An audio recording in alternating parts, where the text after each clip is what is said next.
Hola, muy buenas tardes. Menos para mí es la tarde. Mi nombre es Francisco Bastita. eh, Soy JTP de la materia Problemas de Filosofía Medieval, la cátedra de la profesora Claudia D'Amico, en el Departamento de Filosofía de la Facultad de Filosofía y Letras en la Universidad de Buenos Aires. Esta es la primera presentación de trabajos prácticos eh, en la que los acompañaremos con el profesor Ezequiel Ludueña, que dará la segunda parte de la cursada, y en la que veremos las unidades 1 y 2 del programa, o sea, la unidad dedicada a Gregorio de Niza y aquella dedicada a Escoto Eriúgena. Yo me haré cargo entonces de la primera unidad que vamos a empezar a ver el día de hoy. Bueno, me toca entonces introducir la figura de Gregorio y el texto que vamos a analizar principalmente, que se llama Acerca de la creación del ser humano, de Opificio Hominis, o en griego, Perikataskeves Anthropou. Vamos a ver el texto en su lengua original, en una traducción eh, muy importante en sí misma, pero también importante para nuestro curso, porque fue realizada nada menos que por el propio Eriúgena, que vamos a ver a continuación en el programa de prácticos, y vamos a ver una versión al español provisoria, provista por la cátedra. Entonces, en esta primera presentación virtual, que va a ser relativamente breve, me gustaría introducir a Gregorio de Niza, algunos aspectos de su biografía y de su obra, ya que son contenidos que no están en principio incluidos en la cursada de Historia de la Filosofía Medieval, que gran parte de ustedes ha cursado, sino con nuestra cátedra en los otros equipos de la cátedra. Entonces, para empezar, me gustaría entroncar nuestro tema en el tema general de la materia de este año, de este cuatrimestre de problemas, que es la cuestión de la interpretación de la imagen divina, de este famoso pasaje del libro del Génesis, de la Biblia, donde se afirma que el ser humano es creado, vamos a ver bien los verbos que se utilizan en un rato, a imagen y semejanza de Dios, ¿no? Todo el curso va a girar en torno a una interpretación radical de este carácter de imagen, ¿cierto? Y podemos descubrir en Gregorio de Niza uno de los exponentes más audaces, sobre todo en la antigüedad tardía, de esta radicalidad de la imagen divina en el ser humano, que a su vez explica y funda el valor del ser humano, su dignidad, el necesario respeto de sus derechos, aspecto que también vamos a intentar abordar hacia el final de esta primera unidad. Entonces, nos detenemos principalmente, les decía, en el tratado de Opificio Hominis, sobre la creación del ser humano. Este tratado de Gregorio originalmente pretendía ser un suplemento de una obra inconclusa de su hermano mayor, Basilio, sobre los 6 días de la creación, los famosos tratados sobre el Hexamerón, sobre los 6 días, ¿no? La creación divina, relatada en el primer capítulo del Génesis, se extiende a lo largo de 6 días, y después en el 7º día tiene lugar el descanso del Creador. Entonces, este género, digamos, literario, judío y cristiano de la antigüedad tardía, dio en llamarse el Hexamerón, o los tratados de los 6 días. Basilio, cuando fallece, deja inconclusa su obra sobre el Hexamerón, y justamente lo que deja sin completar es, en una gran medida, el tratamiento de la creación del ser humano. Pero claro, este aspecto del tratamiento en la obra de Basilio probablemente no hubiera ocupado más de un par de páginas en una edición moderna, ¿no? En cambio, Gregorio, para completar este tratamiento, propone una enorme obra de 30 capítulos en torno a la noción de imagen, en torno a su propia interpretación, que por supuesto toma mucho de la tradición griega que lo precede, de qué significa imagen y semejanza en ese lugar. Hasta qué punto el ser humano, este ser humano que percibimos en el presente, de corta vida, corruptible, que nace y perece, puede llegar a ser imagen de lo absoluto, de la vida divina. Esa es la pregunta que guía la totalidad del tratado, ¿no? Como mencionaba la profesora D'Amico respecto de Meister Eckhart, aunque está mucho más adelante cronológicamente, ahora estamos ubicados en el siglo IV, en el Imperio Romano Oriental, de habla griega, pero hay muchos puntos de contacto en este esfuerzo por dar razones del dato que se encuentra en el texto escriturario, ¿no? Explicar, uno podría bien decir, filosóficamente, el carácter de imagen divina del ser humano. Y utilizar para ello, entre otras cosas, los argumentos de las tradiciones filosóficas, compatibilizándolos con argumentos de otras disciplinas y también con los argumentos de la fe, en algunos casos. Bien, les decía que el tratado de Gregorio tiene un carácter muy particular. Así la llama Gregorio en su prólogo, ¿no? Es una especulación acerca del ser humano, ¿no? Una teoría eiston anthropon.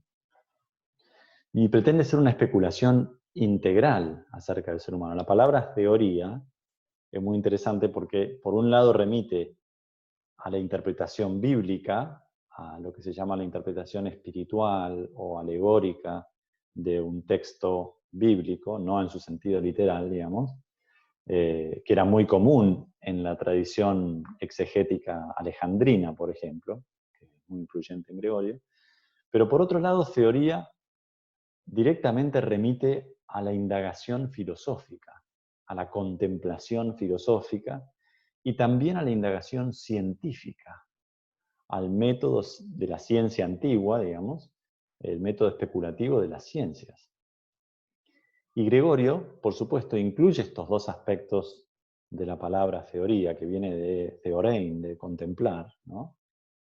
Y que según muchos de estos autores tiene una raíz en la palabra theos, o sea que es una actividad propia de lo divino. Esto lo heredan también de los griegos. La obra en su totalidad es descrita por Gregorio como una especulación en torno al ser humano.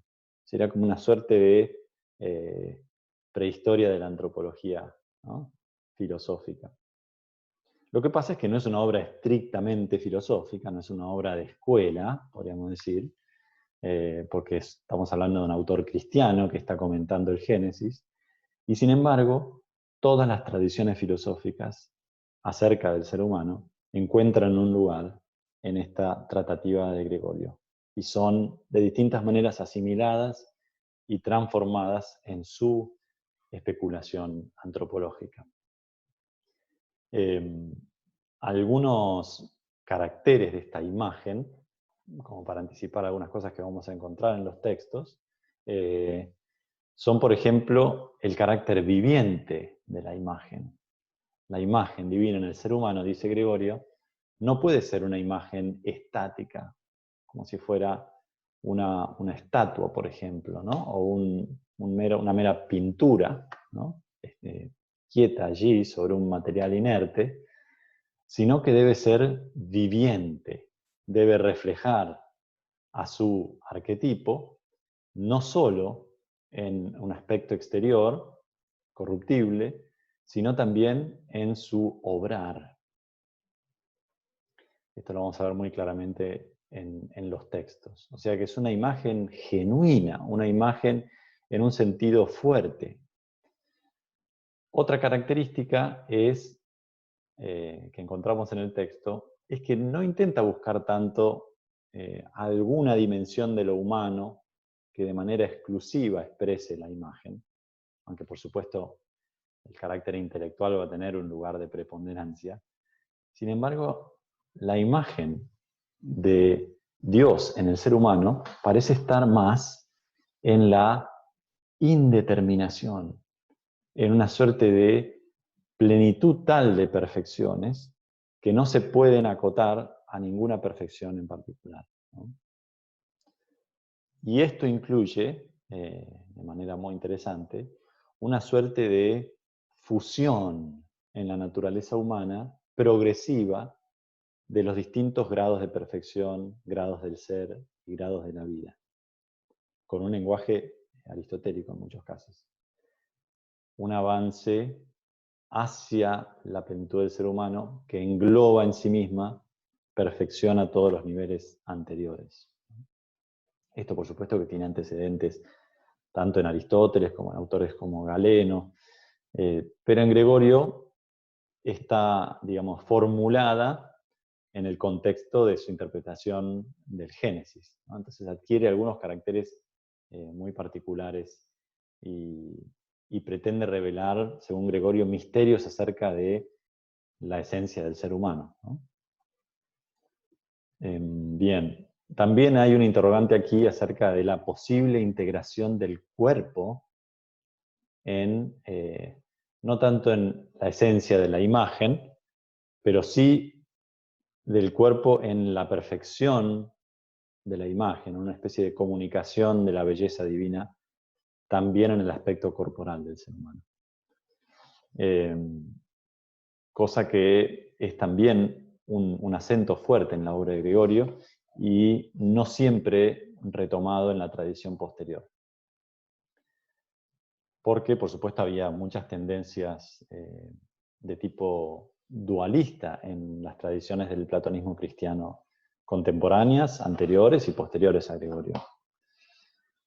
Y por último, otro aspecto interesante de la obra de Gregorio es que, de nuevo, ya lo formula en el prólogo, es que va a pretender resolver las paradojas en torno al ser humano.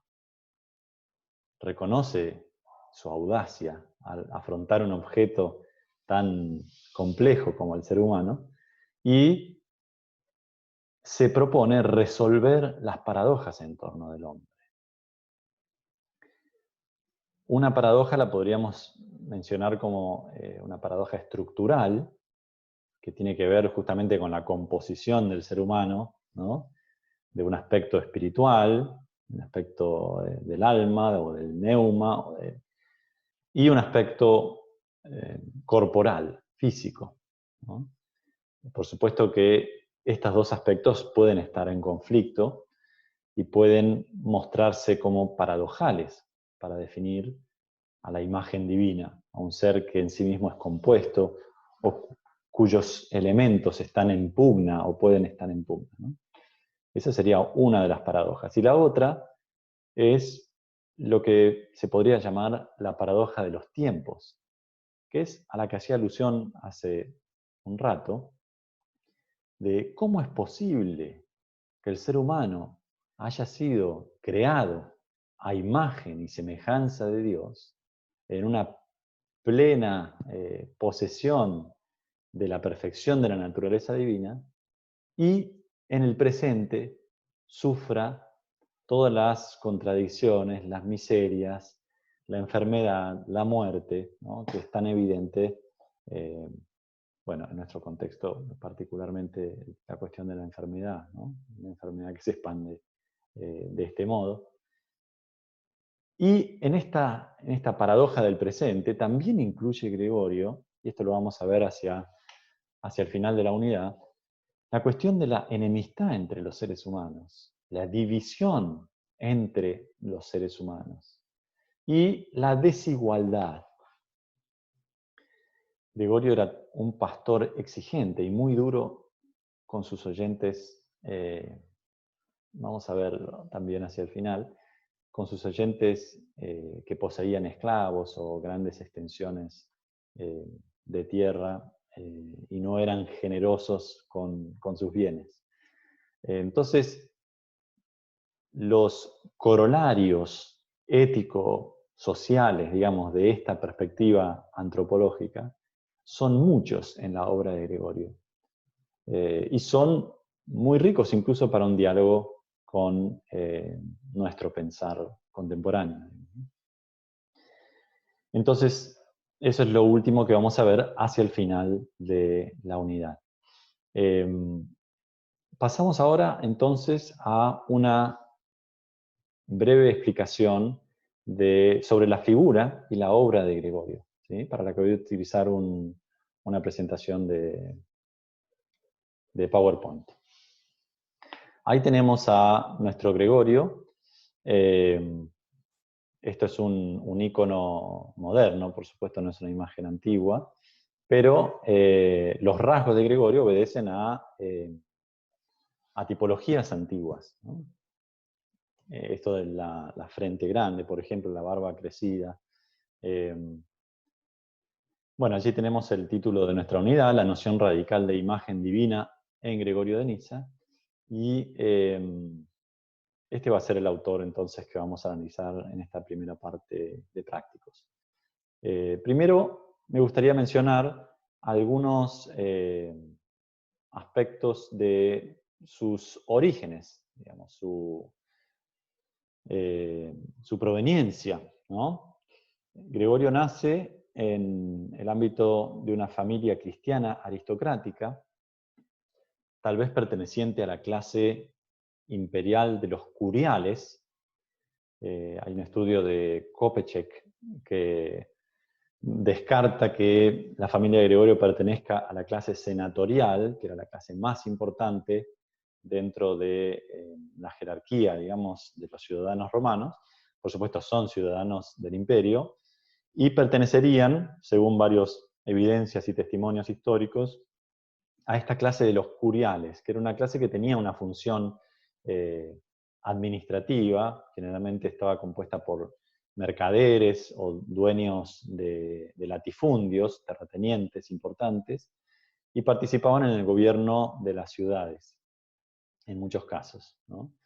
De hecho, la familia de Gregorio era una familia que poseía gran cantidad de tierras que se extendían a lo largo de 3 provincias de la llamada diócesis del Ponto. Ustedes saben que diócesis es una denominación pagana, digamos, propia del imperio, ¿no? Antes de ser la designación de una jurisdicción eclesiástica, como es en nuestros días.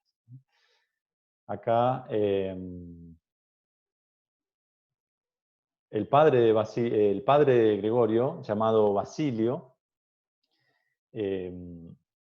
no tenía una función de gobierno, como podía pertenecer a su clase, pero había elegido la profesión de rétor, de profesor de retórica, en la ciudad de Neocesarea.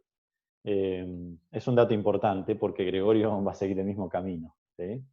Va a seguir la vocación paterna y se va a convertir en profesor de retórica, a diferencia de la mayor parte de sus hermanos, que opta por una vida de religiosos, de monjes, o en algunos casos de una especie de vida monástica en el ámbito de la familia. La abuela paterna de Gregorio, Macrina, esta que se menciona aquí, es una figura importante dentro de esta familia porque había sido discípula de Gregorio el Taumaturgo, por quien bautizan con el nombre de Gregorio a Gregorio de Niza. Y esto es una suerte de héroe, digamos, de la evangelización en toda la región de Capadocia, que era la provincia donde habitaba la familia de Gregorio, ¿no? Sobre todo en su madurez. La madre, Emelia, era de familia de origen capadocio. Si bien la familia del padre era del Ponto, que era otra provincia, la familia de la madre era originaria de Capadocia. Y son 9 hermanos. Esto es muy particular. Vamos a ver una imagen de algunos de estos hermanos, porque la particularidad es que hay muchos de ellos, como ven ahí están representados con sus aureolas, que son considerados santos tanto en las iglesias cristianas orientales como en las occidentales, ¿no? Por ejemplo, aquí están algunos de ellos. Gregorio lo vemos allí al margen. Este es Gregorio de Niza, el que está abajo a la derecha. Junto a Gregorio está su padre, Basilio el Mayor, y sobre ellos está Emelia, que es su mamá, ¿no? Después, por sobre todos, está la hermana mayor, Macrina, que hizo las veces de maestra en las doctrinas cristianas de Gregorio, pero que aparentemente también tenía muchos conocimientos filosóficos. Gregorio la utiliza, digamos, no la utiliza, pero la coloca como su interlocutora, como una suerte de Diotima, en su diálogo sobre el alma y la resurrección, en el que Macrina está en su lecho de muerte, y esto está basado, por supuesto, en un encuentro real entre ellos, aunque no toda la obra obviamente es textual, pero son los últimos momentos de Macrina en los que ella guía a Gregorio, como una suerte de nuevo Sócrates, hacia la doctrina, no en este caso del Eros, sino de la inmortalidad del alma y la resurrección de los cuerpos. Y en ella retoma muchas doctrinas filosóficas, discute con ellas, incorpora algunos elementos y propone otros nuevos, originales. Esa es su hermana Macrina, ¿no? Aquí debajo vemos digamos, en segundo lugar en la fila de abajo, vemos a Basilio el Grande. Fíjense que ahí en el griego dice Basileos Homegas. Este es el hermano mayor de Gregorio. Es una figura sumamente importante en su vida intelectual, sumamente influyente en su formación, y también una figura bajo cuya sombra la figura de Gregorio en la historia del pensamiento y también en la historia de la teología muchas veces se ha desdibujado. Porque Basilio fue el gran campeón de la ortodoxia. San Basilio el Magno, llamado el Grande por la tradición, porque fue una suerte de, digamos, el protagonista de la refutación del arrianismo, o en realidad de una forma renovada de arrianismo en el siglo IV. Él era el metropolitano, el obispo de la capital de Capadocia, que era Cesarea, por eso se llama también Basilio de Cesarea, y fue una figura de mucho peso a lo largo de la vida de Gregorio.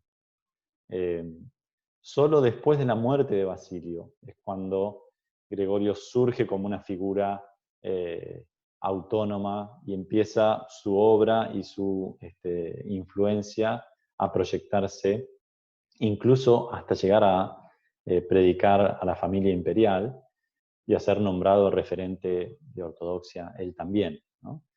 Pero es porque continúa el trabajo de Basilio en distintos frentes eclesiásticos, cuando antes Gregorio era muy renuente a entrar en los ámbitos eclesiásticos. De hecho, había optado por una vida pública como profesor de retórica, como maestro, podríamos decir, de literatura y filosofía, podríamos decir, ¿no?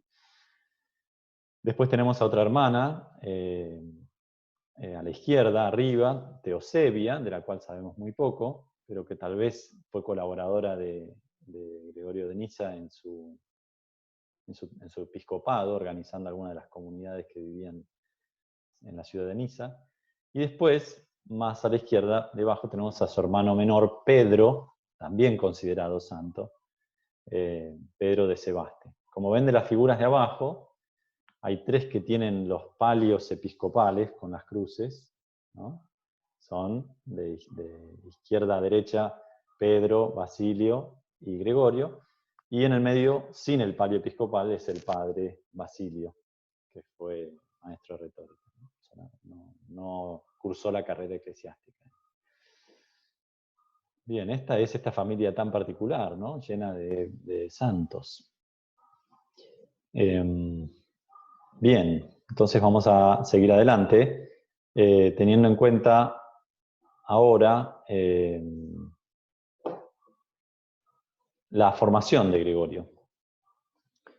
Ya mencionamos algún aspecto de su conocimiento de las letras, su profesión, pero yendo un poco más al detalle, podemos decir que Gregorio, bueno, su nacimiento es en torno al año 335, y su educación, a diferencia de su hermano mayor, es en gran parte en el seno de su propia familia y en la propia Capadocia. Basilio, el hermano mayor, había asistido a las grandes capitales de la cultura, como eran Atenas todavía y Constantinopla, la capital del Imperio Oriental, en tiempos de Gregorio, y había sido formado allí en las escuelas de filosofía y en las escuelas catequéticas de esas grandes capitales. Había asistido a escuchar a los grandes filósofos de su tiempo, a los más célebres sofistas de su tiempo, que en esta época de la segunda sofística eran personajes de una enorme fama, muchas veces en todo el imperio, y que atraían multitudes, una suerte de showman de la retórica, ¿no? Que muchas veces, bueno, eso, eran centros de verdaderos espectáculos intelectuales. Bien, Gregorio, en cambio, se forma en Capadocia, que era muy renombrada. Digamos, sus escuelas y su educación tenía mucho renombre también, pero se forma lejos de las grandes capitales. Esto también va a marcar, creo yo, algunos aspectos de su carácter y de su doctrina, digamos, de su pensamiento. Bueno, por supuesto, dentro de los elementos de su educación, prima la cuestión de la paideia clásica, de las letras, no solo por su educación inicial, sino por su profesión, digamos, por su especialización en literatura, en retórica, en las artes liberales, en la formación que brindaba el espíritu griego. Aquí, por supuesto que Gregorio atravesó el currículum tradicional y se nota en sus obras, por más que muy pocas veces cita textualmente o menciona nombres de autores, se nota su conocimiento de Homero, de Hesíodo, de los tragedistas, de toda la literatura arcaica, clásica y más tardía. Y el gusto de Gregorio también por innovar en estos ámbitos, bien acorde a este movimiento de la segunda sofística, que había comenzado en torno a los siglos segundo y tercero. Tiene una vertiente griega y una vertiente latina, ¿no? Pero Gregorio utiliza mucho los recursos de la retórica, incluso en tratados dogmáticos, en tratados teológicos, y se preocupa, y algunas cartas, donde envía su obra a rétores o a conocidos sofistas para que la evalúen desde el punto de vista estilístico.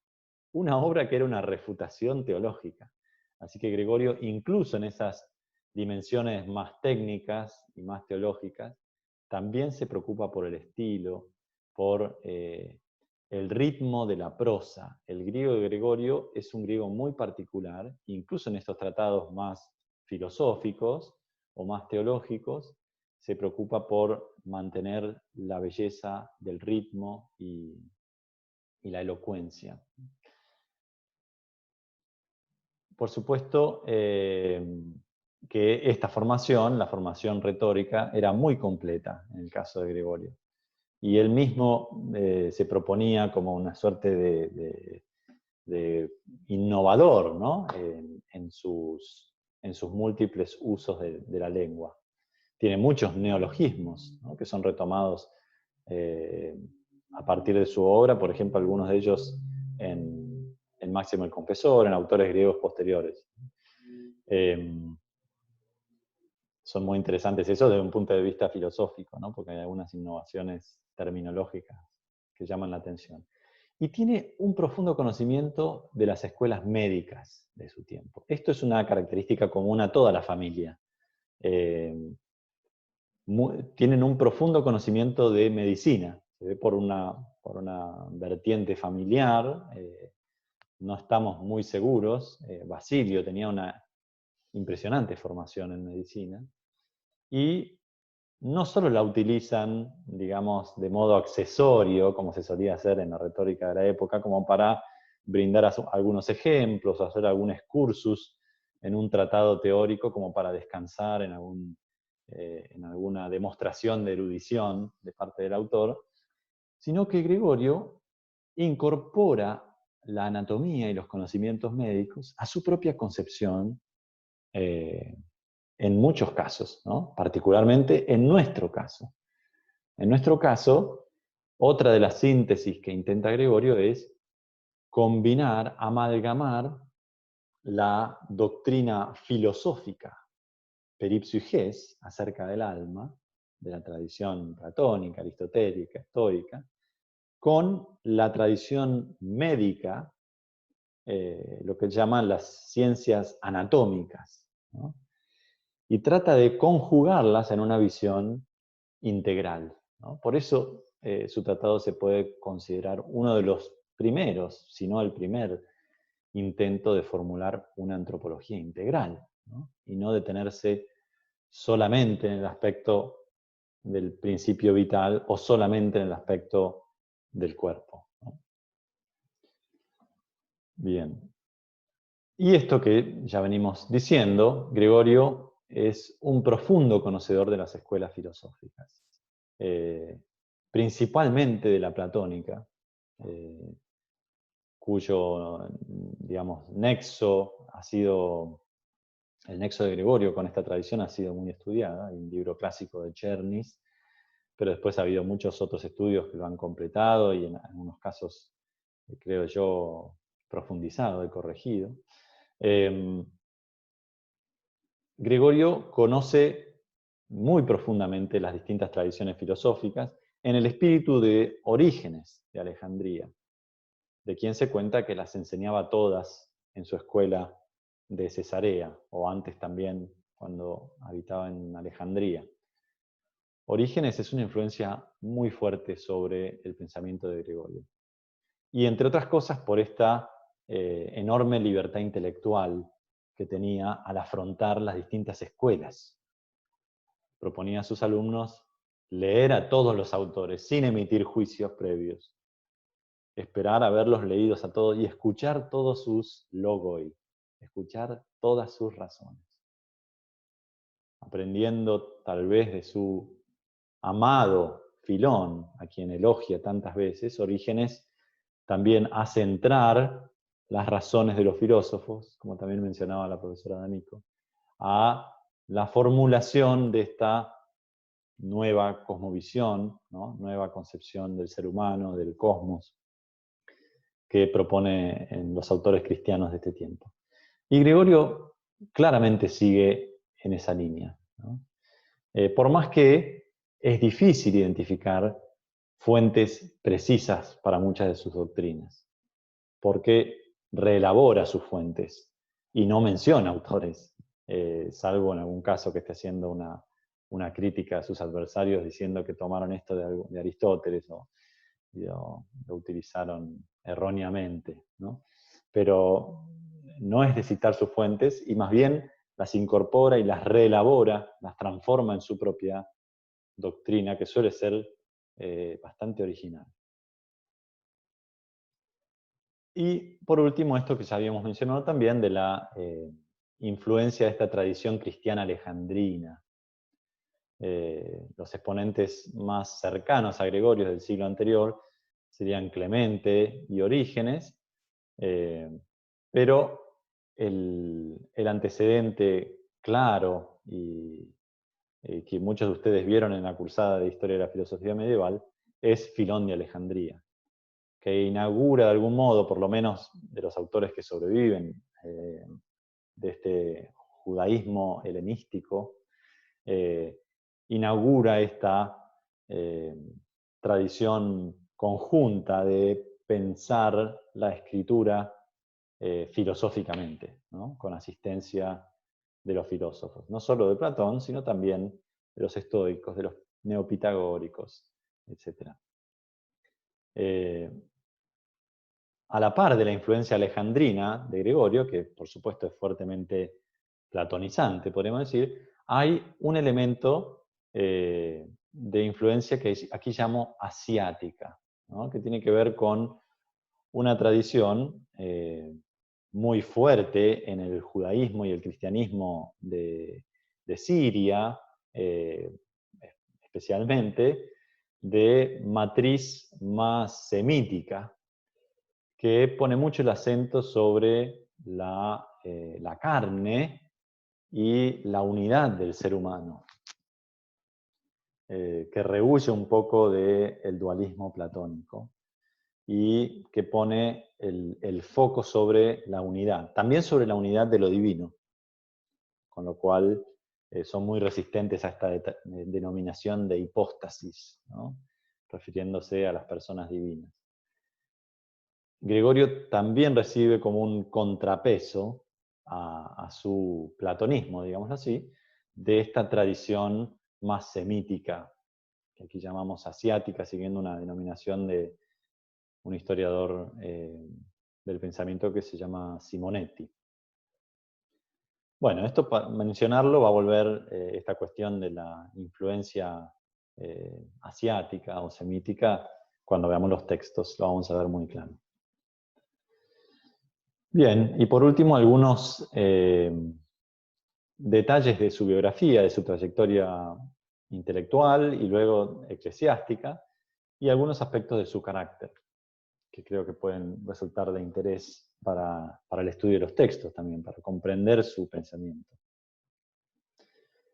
Se vuelve profesor de retórica, como su padre, esto ya lo habíamos mencionado, pero algo que no habíamos mencionado es que contrae matrimonio y tal vez tiene hijos. Esto no podemos estar seguros de que haya tenido hijos, pero sí de que ha contraído matrimonio, aunque es posible que su esposa haya muerto poco tiempo después, porque tenemos muy escasas referencias a su vida familiar, digamos, a su vida matrimonial en las fuentes. Y si de hecho su esposa hubiera vivido más tiempo, habría más referencias a ella en cartas de sus aliados, etc. Algunos autores conjeturan que la esposa puede haber fallecido dando a luz a alguno de sus hijos, si es que tuvieron hijos. Y es una conjetura probable en el sentido de que era muy común que las mujeres fallecieran en el acto de dar a luz. Pero sí es seguro, porque hay claramente referencias, sobre todo en su obra De Virginitate, acerca de que él contrajo matrimonio, o sea, que él no adhirió a la virginidad monástica, digamos, ¿no? Pero esto también nos da alguna clave de su personalidad, ¿no? Él optó por una vida civil y no por una vocación religiosa ni eclesiástica siquiera. Gregorio Nacianceno, amigo de Basilio y de nuestro Gregorio, le escribe en un momento con una especie de énfasis retórico muy notable, pero le reprocha que haya dejado a las Sagradas Escrituras para dedicarse a los textos paganos, ¿no? Y que haya abandonado su rol de lector por el nombre de rétor, ¿no? Lector era una función en el ámbito eclesial, en el ámbito de la liturgia de la iglesia cristiana, que era leer el texto sagrado, digamos, rol para el cual hacía falta un proceso de preparación, digamos. Pero este lectorado era un paso en el camino hacia, por ejemplo, algún tipo de ordenación como diácono, como sacerdote.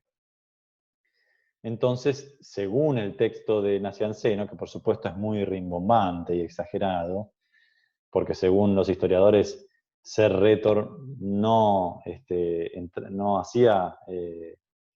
entraba en conflicto con ejercer el rol del lector, ¿no? Así que no necesitaba abandonar una cosa para dedicarse a la otra. Pero por supuesto el amigo parece estar instándolo a abandonar la vida civil y a dedicarse a la vida religiosa por completo. Esto no ocurre inmediatamente, y en parte puede explicarse por el carácter de Gregorio. Descubrimos a través de los textos a un hombre sumamente apasionado, sumamente sensible a las imágenes visuales, al arte, a la belleza, que esconde muy poco sus exabruptos emocionales, sea para exaltar lo bello, sea para denigrar lo que considera pernicioso. Decíamos, con una enorme libertad intelectual. Esto Basilio lo destaca en una de sus cartas. Muchos de estos caracteres se dejan ver a través de las cartas de su hermano, que tiene un epistolario inmenso. El epistolario de nuestro Gregorio es bastante acotado. Pero Basilio en un momento, uno de sus aliados, le sugiere que por qué no envía a Gregorio, a su hermano menor, que es tan dotado intelectualmente y en conocimiento de la escritura, etc., para ir en una embajada dirigida al Papa Dámaso. El Papa Dámaso, el obispo de Roma, que no tenía el poder que tiene sobre toda la Iglesia la figura del Papa en nuestros días, ni la infalibilidad, ni ninguna de esas características, era un hombre conocido por su soberbia y su altivez, una persona inalcanzable. Y Basilio le dice que de ninguna manera podía mandar a Gregorio a un personaje como Dámaso, porque el carácter de Gregorio, usa la palabra ethos, era completamente ajeno a la adulación servil, que era el único lenguaje que Dámaso aparentemente podía comprender y al que podía acceder, ¿no? Entonces, Gregorio no iba a andar bien, digamos. Gregorio era una suerte de personaje indomable, ¿no? En este sentido, también afirma que en los asuntos de la Iglesia, esto que dice también el texto aquí, en los asuntos políticos, podríamos decir nosotros hoy, en un sentido más amplio, Gregorio era un completo inútil, un verdadero y completo inútil, podríamos traducir lo que dice Basilio aquí. Dice, Pantelos apeiron, ¿no? Total y completamente inexperto en los asuntos eclesiásticos y en temas políticos, ¿no? Así que no tenía ninguna habilidad política Gregorio. Era un hombre muy directo, era un hombre que no disimulaba nada, por lo cual no servía para la diplomacia, ¿no? Bueno, estos caracteres también nos van a hablar de su originalidad y su valentía intelectual, ¿no? Por lo menos nos van a dar razones para comprenderla.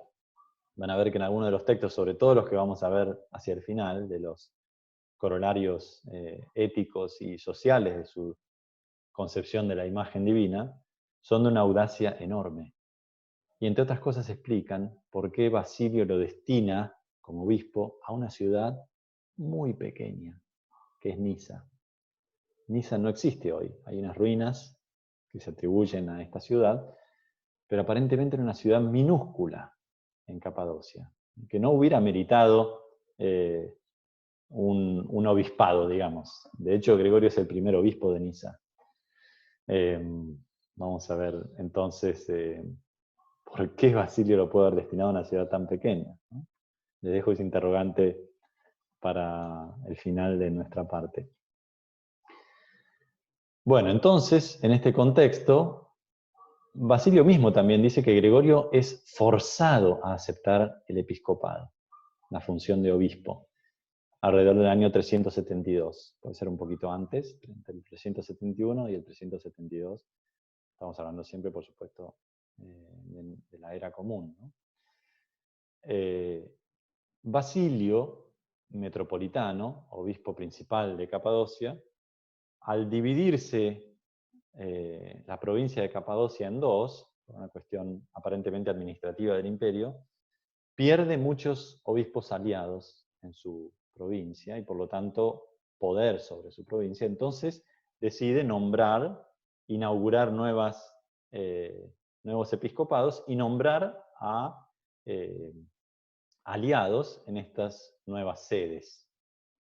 Era muy importante la influencia política porque el emperador de ese momento, del Imperio Oriental, llamado Valente, era muy contrario, no en este caso al cristianismo, pero sí a la facción del cristianismo, porque había muchas, a la que adherían Basilio y Gregorio. Entonces, el apoyo político para resistir los embates de los adversarios era sumamente importante. Entonces, con mucha resistencia, aparentemente, es que Gregorio acepta asumir el rol de obispo a instancias de su hermano.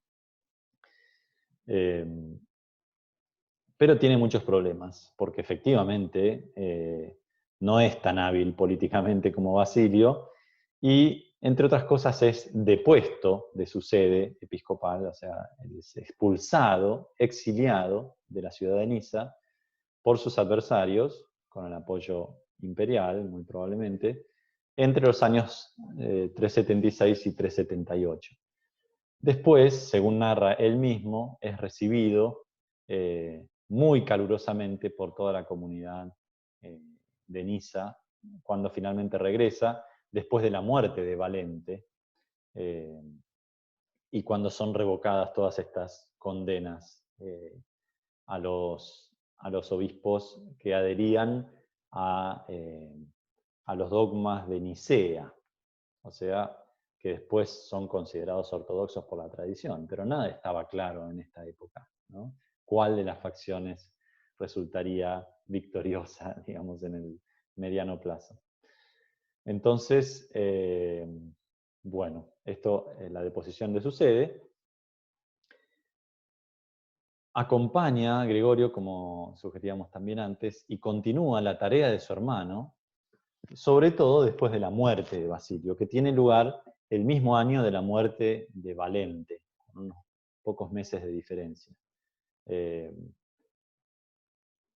Es en este tiempo en el que Gregorio escribe la obra que nos ocupa, el De Opificio Hominis, justamente como la conclusión de la obra de los 6 días que Basilio deja inconclusa al morir.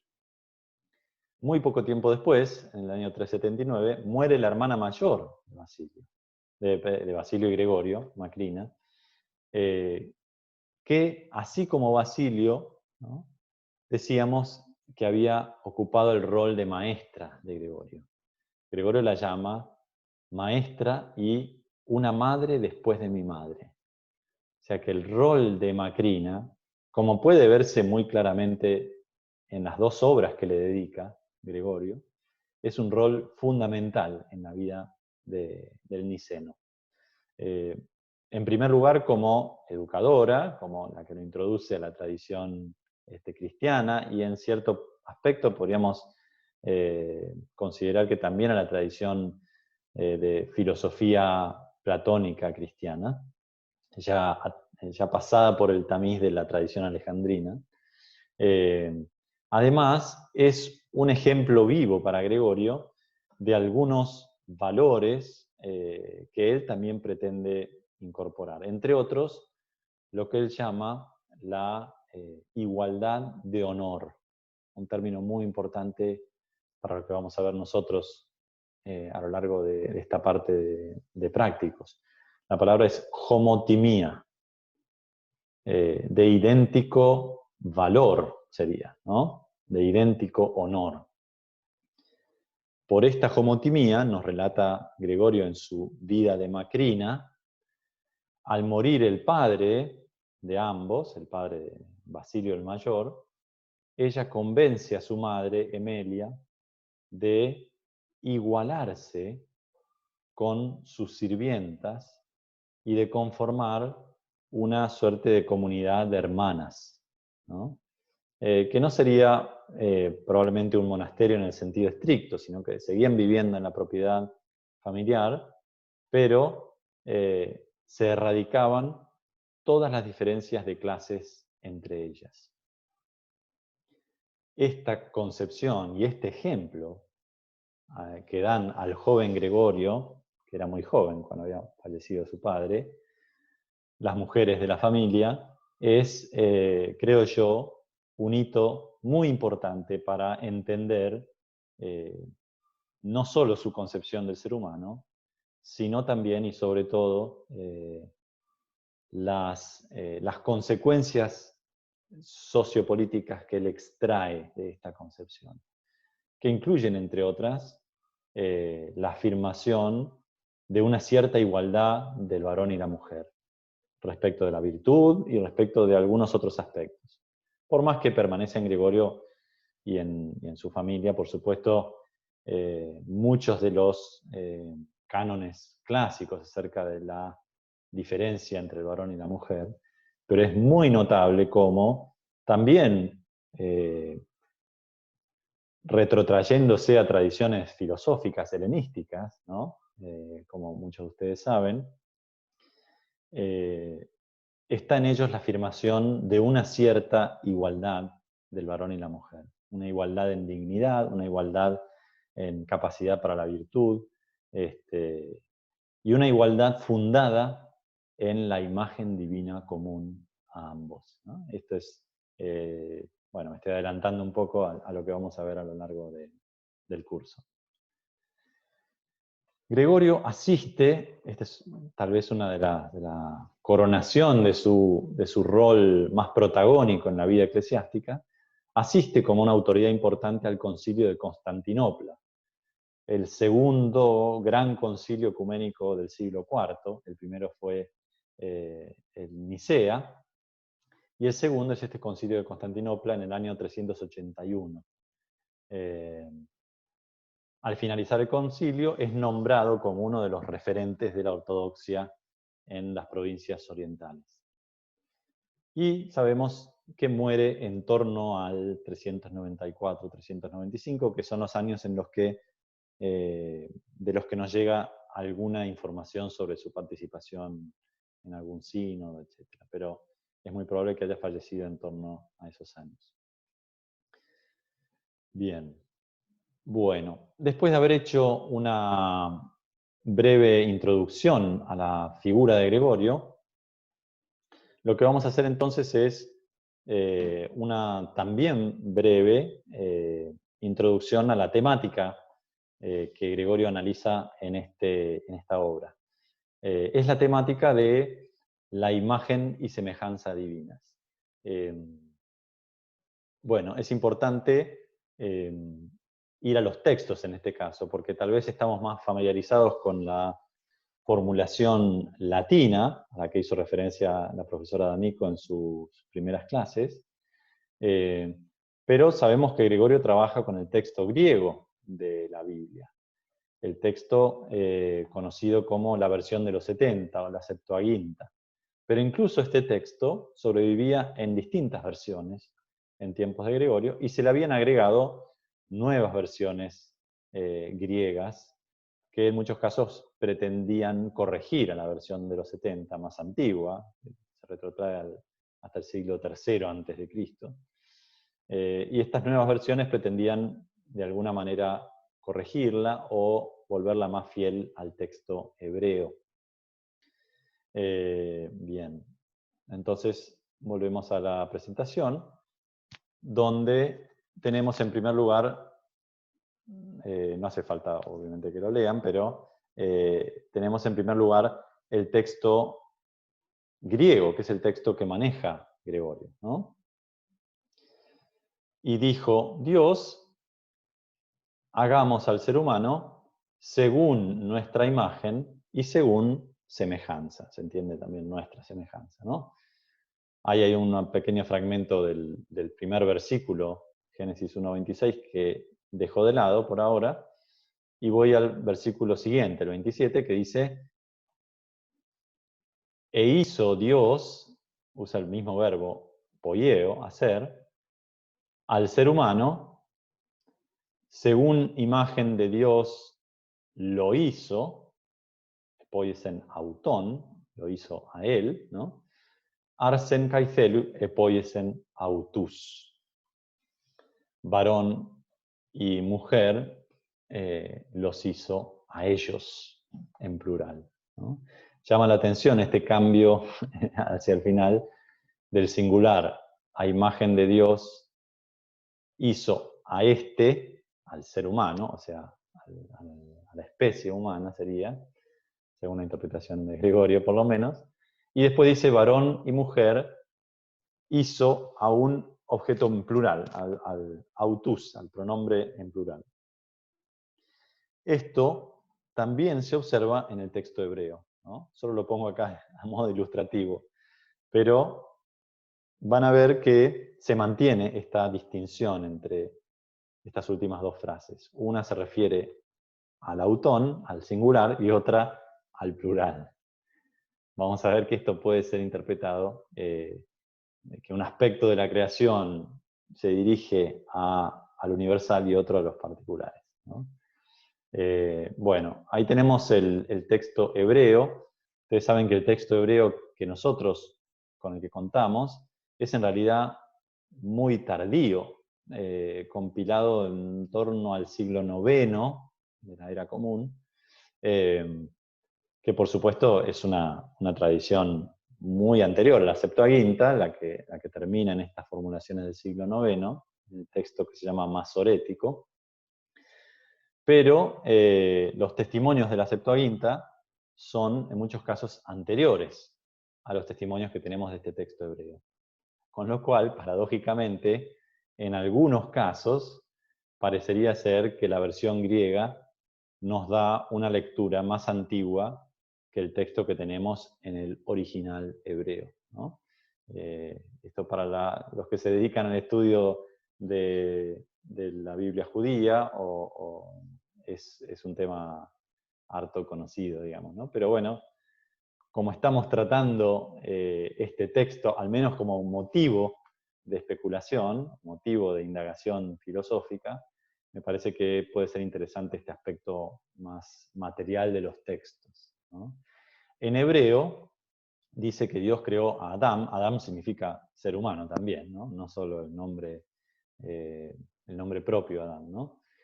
En vez de decir, así como dice la traducción griega, según imagen y según semejanza, usa dos preposiciones distintas.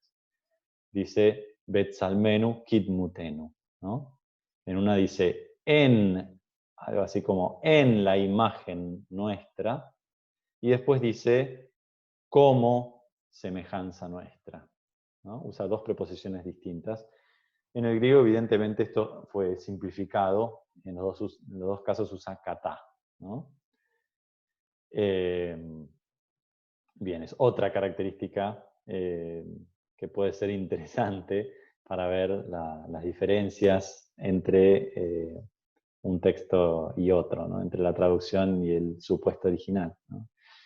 Después, hay otro aspecto interesante que en algunos autores toma una relevancia mayor. El verbo para el primer hagamos, el poiesomen, en la versión griega, es distinto en el texto hebreo. Digamos, usa un verbo distinto al que usa en el segundo versículo, ¿no? El primero es el verbo asá, que significa hacer o crear, o sea, es sinónimo en realidad. Y después en el segundo versículo usa 3 veces el verbo bará, que es el verbo más comúnmente traducido por crear, ¿no? Entonces, el texto griego no respeta, digamos, esta distinción terminológica y usa en los dos casos el verbo hacer, poieo, ¿no? Bueno, simplemente menciono dos versiones latinas de la antigüedad tardía. La más antigua es esta vieja versión latina, la Vetus Latina, y la que se realiza justamente en primer lugar en el siglo IV, por obra de Jerónimo, de San Jerónimo, Jerónimo de Estridón, que es la más conocida, la llamada Vulgata, que significa, Vulgata significa traducida, ¿no? Vulgarizada, vertida en este caso a la lengua común que era el latín. ¿Qué diferencias hay entre la Vetus Latina y la Vulgata? Después lo pueden analizar ustedes en más detalle. La Vetus Latina depende más de la Septuaginta, depende más de la versión griega. Y van a ver que algunas omisiones, algunas, por ejemplo, esto de usar el mismo verbo en todos los casos, y algunas omisiones en el segundo versículo, están calcadas en esta primera versión latina. En cambio, la Vulgata, la versión de Jerónimo, incorpora algunos elementos del hebreo corrigiendo a la versión griega. Por ejemplo, usa dos verbos distintos. Dice primero faciamus, ahí sí, con la Septuaginta y con el asá, el verbo hebreo, pero después dice creavit Deus, ¿no? Creavit illum, creavit eos. Usa tres veces el verbo creare para traducir vará, el hebreo, ¿no? Entonces esta Vulgata lo que trata de hacer es recuperar eso que llama Jerónimo la hebraica veritas, la verdad del hebreo, la verdad del texto original. Por eso puede ser que en los autores latinos que vamos a ver, en algunos casos vean citada la versión Vulgata y en otros la Vetus Latina o alguna versión que toma elementos de cada una de ellas. Porque la Vetus Latina, a pesar de que existe la Vulgata, sigue siendo utilizada profusamente en los siglos medievales. Bien, así que este es nuestro texto. La palabra principal para nosotros, por supuesto, va a ser eikon, la palabra imagen en griego, ¿no? Pero debe decirse que muchos autores distinguen a la imagen de la semejanza, sobre todo en el mundo latino, pero también en el mundo griego. Gregorio no va a hacer distinción entre la palabra imagen y la palabra semejanza, sino que las va a tomar más bien como sinónimos, justamente en su intento de esta lectura radical de la imagen. Elige no hacer una composición o una distinción, sino que la imagen verdadera es la que contiene en sí la totalidad de las perfecciones del arquetipo, ¿no? En todo caso, la semejanza será concebida como esta imagen en movimiento, esta imagen en el transcurrir de la existencia o de la aproximación a lo divino, ¿no? Pero son tomadas mayormente como sinónimos. Bien, esto ya lo hemos visto. Entonces, para ir concluyendo, lo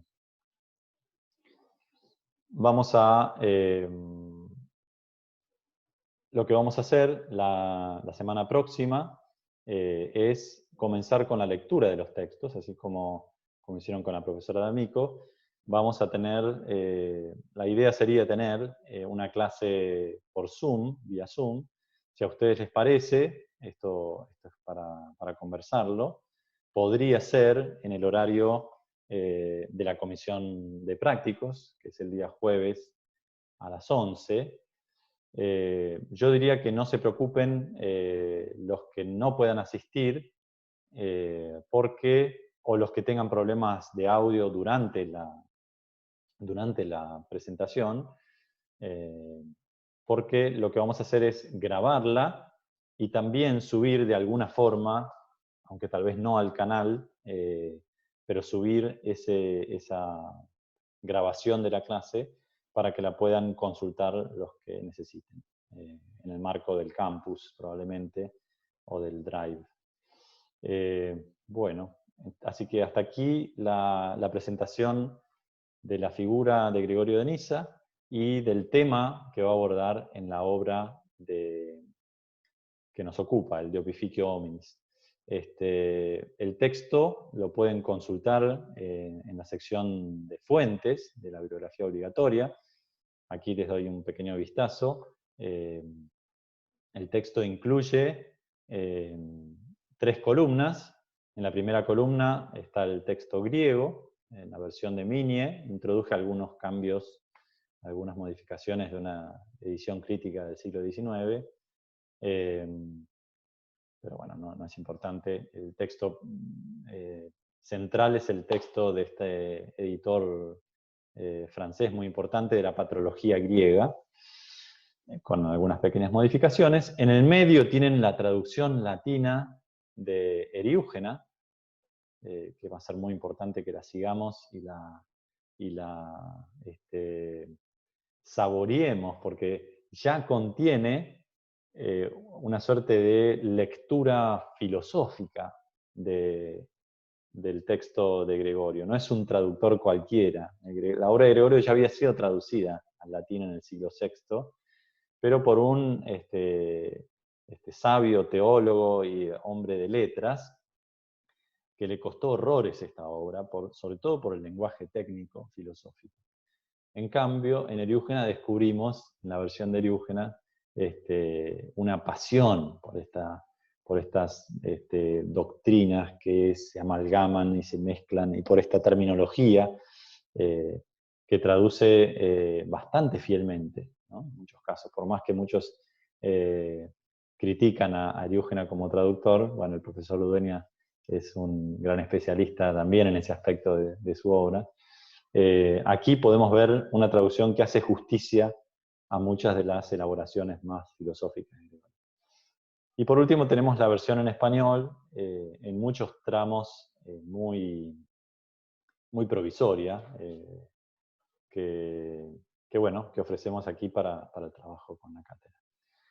Bueno, entonces me queda solamente despedirme y nos estaremos viendo pronto con alguna otra entrega, y espero que con la posibilidad de dialogar e intercambiar en torno a estos textos y a estos temas que tanto nos interesan.